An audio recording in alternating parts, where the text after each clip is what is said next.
Gold is one of the softest and most malleable of the metals.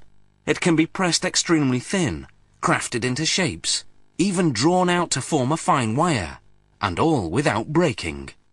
Gold isn't affected by water or oxygen, as many metals are, so it doesn't rust or tarnish either.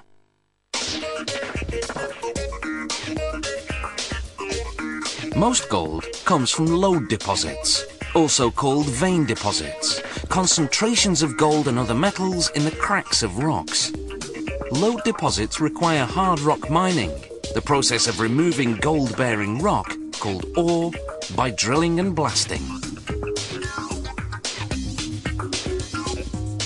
Miners descend more than half a kilometre underground.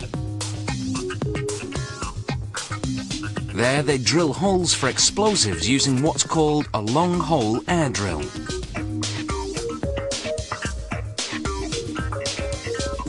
They drill in a specific pattern, set out in a plan prepared by the mine's engineers. The engineers know exactly where those veins of gold are, thanks to the mining company's geologists who've studied the ore samples. The company collects these samples by drilling deep into the rock at 15-metre intervals. These diamond drill cores, as they're called, are up to 100 metres long and measure 3.5 centimetres in diameter. Gold in its natural state isn't pure. It's usually intertwined with silver or other metals, so the mined ore has to be processed afterward to isolate and extract the gold. A metric ton of ore yields only about 6.5 grams of gold.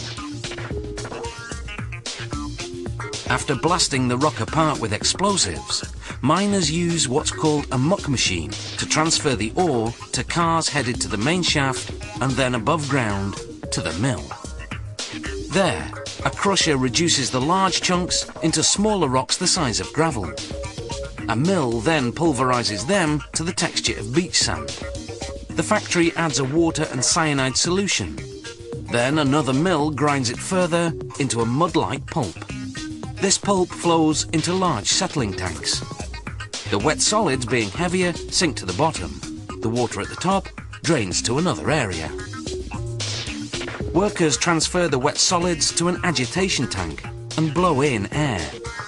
The oxygen sets off a chemical reaction between the cyanide and the gold trapped in the ore, triggering the gold to dissolve and leach into the surrounding water.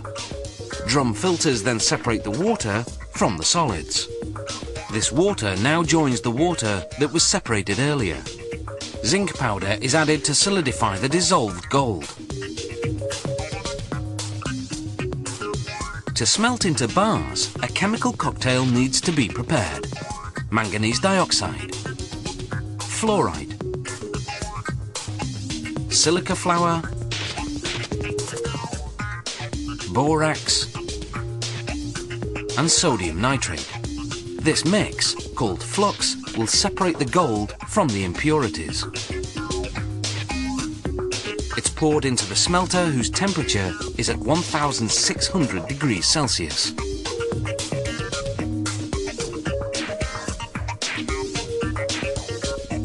The smelter is rotated so that the contents heat evenly.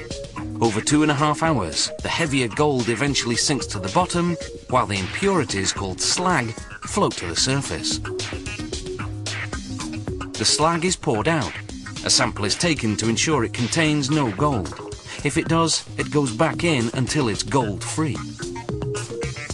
By now, the gold has cooled slightly, so they reheat to 1,600 degrees Celsius, then cast it into bar-shaped molds. The gold takes about 4 minutes to solidify, then another hour to cool completely in a basin of cold water. The gold bars are extracted from the molds and cleaned of any slag residue. Gold bars are also called ingots. At this stage, the gold is 80% pure. The mint will then refine the gold to 99.9% purity, the international gold standard.